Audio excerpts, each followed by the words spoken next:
Okay, so we've looked at the defence for Stearns, we've looked at the judge, but I wanted to know who the public prosecutor was. Now, my understanding was that it was Andrew Bain, and someone mentioned that he had in fact been the prosecutor on the Sarah Boone trial, which, if you are not familiar with that, that was the trial where she basically put her boyfriend in a suitcase and he smothered to death. She's been locked away now for her life, and it was quite a successful prosecution. Now, it turns out that since then, as of January this year, there is a new state prosecutor, or a new prosecutor in Osceola and Orange County. So I wanted to find out a little bit about her and see if we can figure out what we can expect in terms of the trial. So first of all, a bit of a blurb about who she is.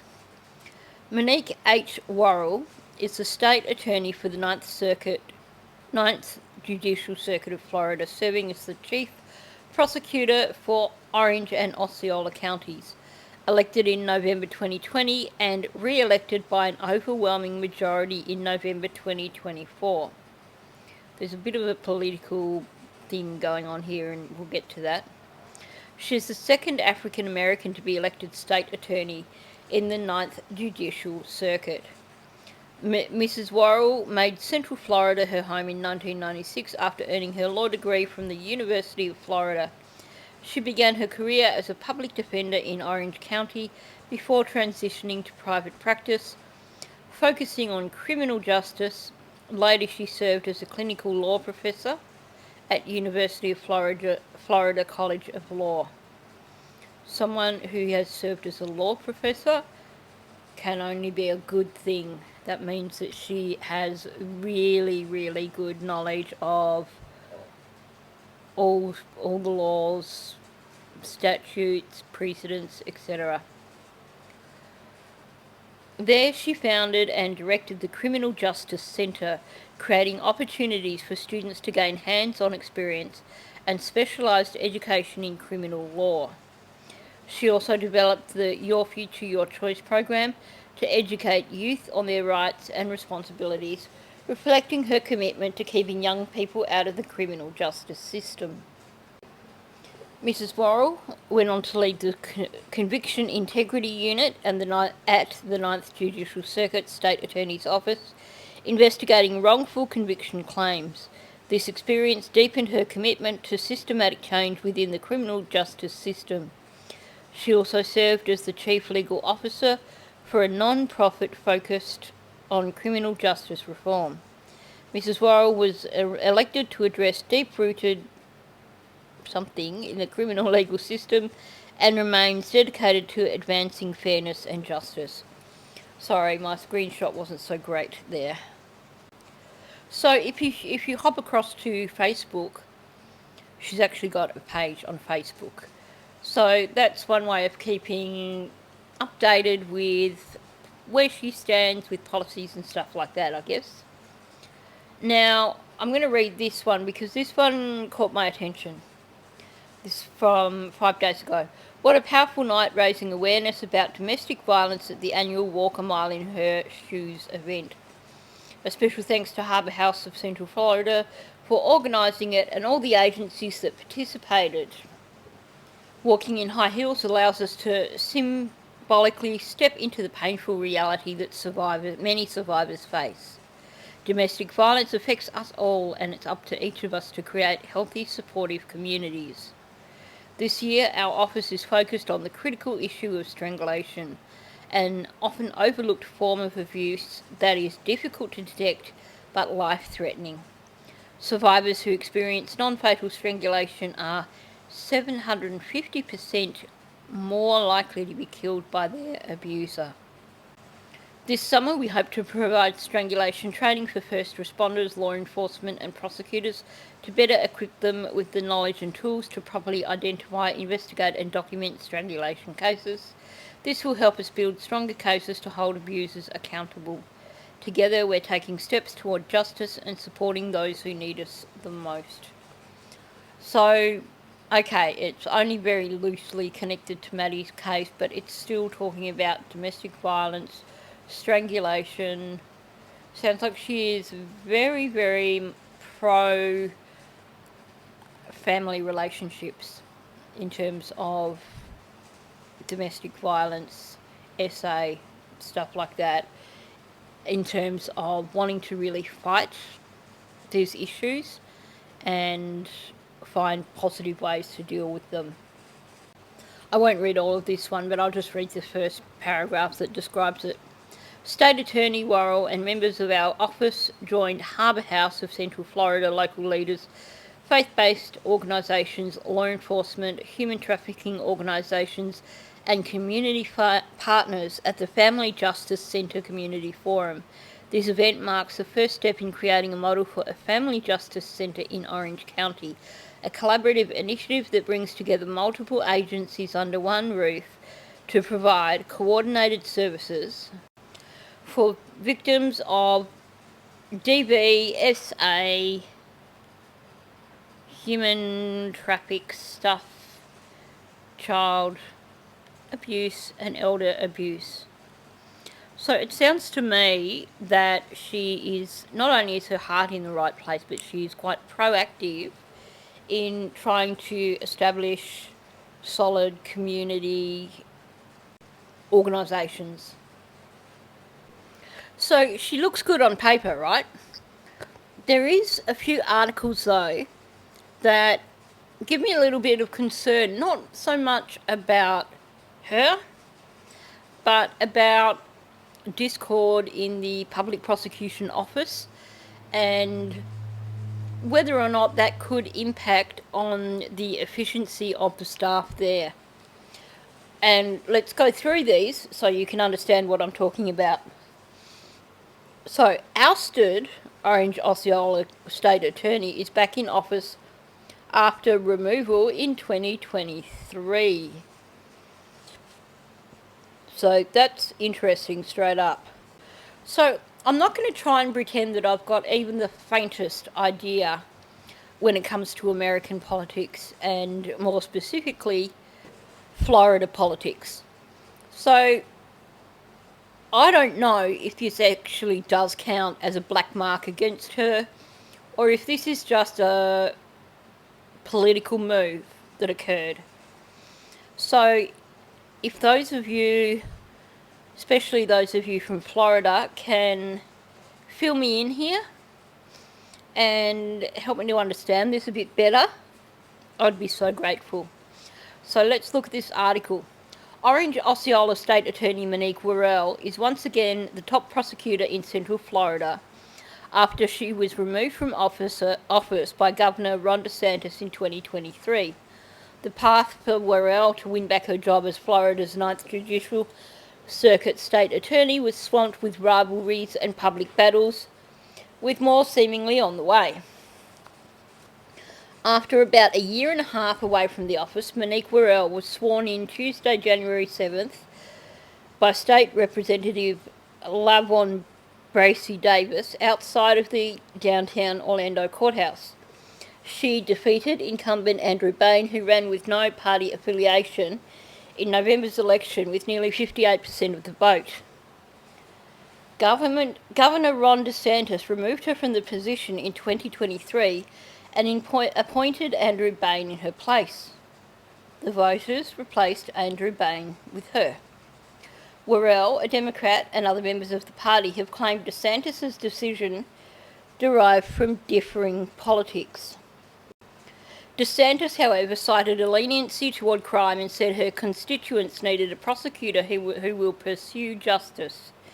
It mirrored DeSantis' removal of former state attorney Andrew Warren, also a Democrat, of Hillsborough County. Warren did not reclaim his seat in the 2024 race. In Worrell's oath of office speech, she thanked supporters for her victory, but said there was a more important matter at hand, the renewal of trust. Justice is not simply about punishment, she said, but about prevention, rehabilitation, and creating opportunities for positive change. Worrell highlighted historically discriminatory practices that perpetuated gender and race inequality. Are we truly delivering on the promise of equal justice under the law, she said. To answer that question, one of her first priorities is to assess program changes made in her absence. She said she will keep initiatives that have worked effectively under her predecessor. She'll also reinstate initiatives formerly in place from her previous team. While Worrell's remarks signalled a time of renewal and redemption, Democratic supporters are concerned that another politically motivated court battle could soon loom over the state attorney.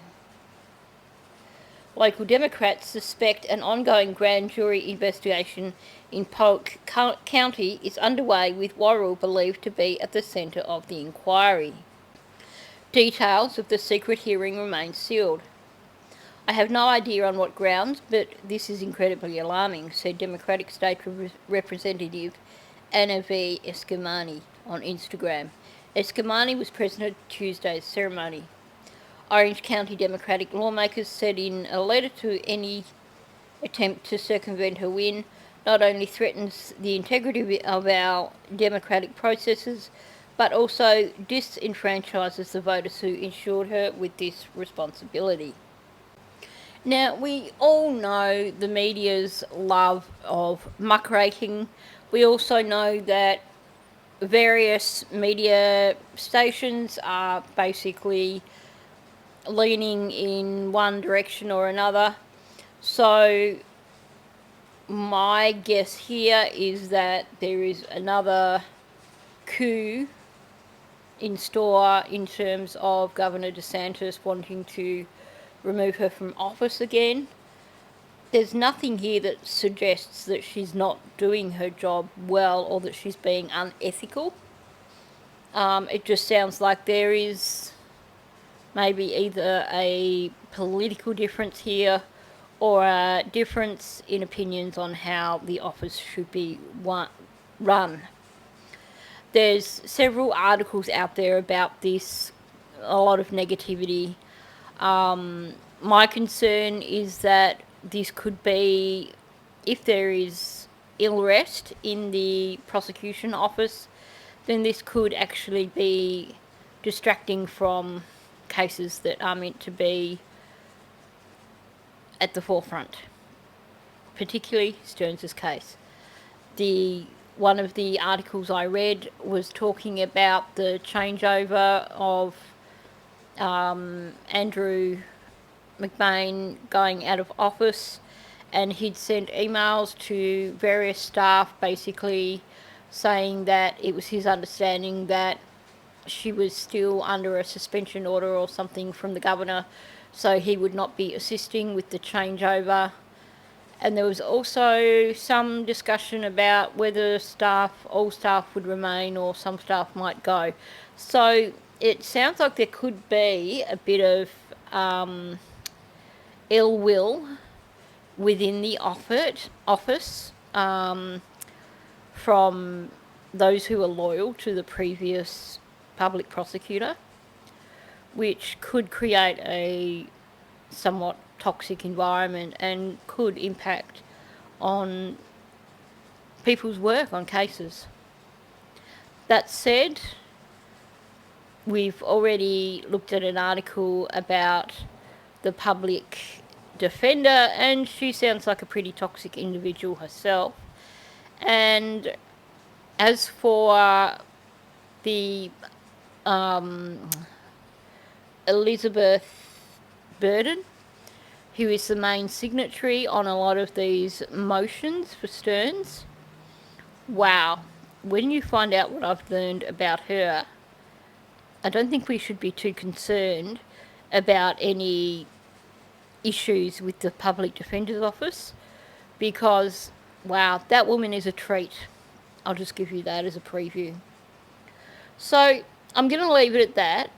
My personal opinion is that This woman sounds like she's got her head screwed on. She, having been a lecturer, that tells me that she really knows the law. And this is her second term. She's not brand new into it. This is her second term as like the head public prosecutor. And I think these accusations of her being too soft on crime are probably more to do with charges coming down on people as opposed to fighting cases. And look, you hear this so often where public prosecutors want to make sure that a case is rock solid, and they will send detectives back and say, give me more before I'm going to give you the nod to go ahead and make this arrest. So I don't think we should be too concerned. I think there's nothing here that suggests that she is unprofessional. There's nothing here that suggests that she can't do her job. She's certainly someone who is willing to fight for victims of DV and for children who are victims of SA, by the sounds of it. So I think that the case is in good hands. We know that the Public Prosecution Office has quite a lot of staff, meaning that even if at the top things are a little bit rocky, hopefully there are staff who are assigned to this case who are laser focused on the job. So I'll leave it at that for today. Thanks for listening. If you are new to my channel, please subscribe. Also, please hit the like button. I know YouTube's been having a bit of a push at my channel lately. We've gone from having comments removed to not necessarily getting out there in the algorithm and randomly demonetizing videos. So you can help me out by hitting like and leaving comments. That just shows YouTube that my channel is worth sharing and will hopefully get it out there and seen by more people. So thanks for listening, and I'll catch you in the next one.